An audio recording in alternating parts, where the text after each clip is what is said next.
Par notre nouvelle naissance, nous avons un nouveau cœur, une nouvelle conscience, une nouvelle nature.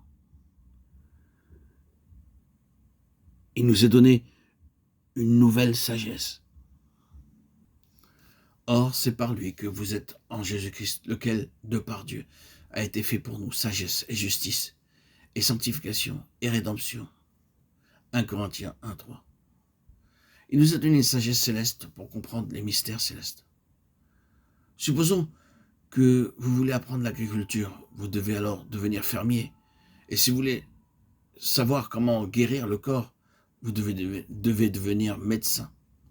Pareillement, si vous voulez connaître quelque chose de Dieu, vous devez recevoir la sagesse divine. Les choses célestes ne peuvent être comprises que par la sagesse céleste. Mais l'homme naturel ne reçoit pas les choses de l'Esprit de Dieu, car elles sont une folie pour lui. Et il ne peut les connaître parce que c'est spirituellement qu'on en juge. 1 Corinthiens 2:14.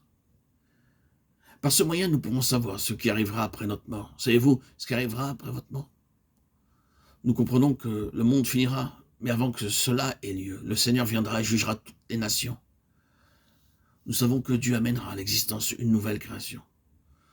Tous ces mystères sont révélés par la sagesse divine. Nous aussi, nous trouvons la volonté de Dieu par la sagesse divine et nous jouissons de la Bible par le même moyen.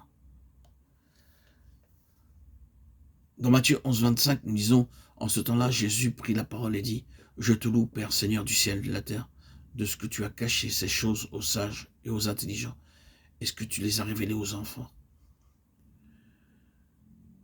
Alors un nouveau cantique monte de nos lèvres. Il m'a retiré de la fosse de destruction, du fond de la boue.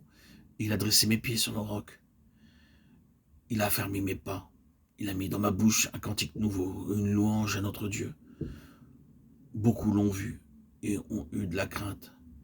Ils sont confiés en l'Éternel. Psaume 43:4. Un cantique nouveau dans nos bouches pour louer et rendre grâce à Dieu. Cette même bouche était autrefois pleine de haine, de mauvaises choses. Maintenant, elle rend grâce, loue, bénit, adore et honore toujours Dieu, libérée de toute malédiction, amertume, haine, inimitié ou jalousie.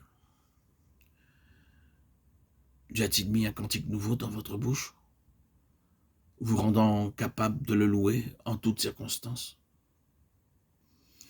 Il y a quelques années, je tombais et me foulais la cheville. C'était pénible.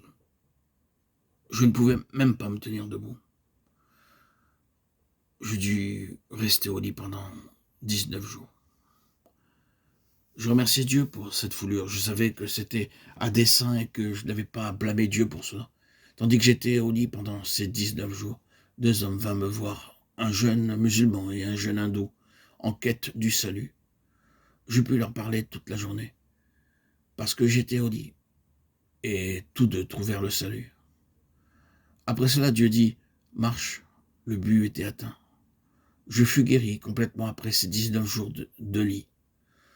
Tout ce que Dieu permet, je sais que c'est pour un but. Je peux le remercier pour les épreuves, je peux le remercier pour les difficultés. À travers toutes ces choses, j'apprends quelque chose de plus. Jamais en aucune occasion, et cela depuis bien des années, je n'ai pu reprocher quelque chose à Dieu. Quoi qu'il puisse m'arriver, je dis, Dieu, je te remercie pour toutes choses, car je sais que toutes choses concourent ensemble pour mon bien. Ainsi se termine le témoignage de frère Baksing.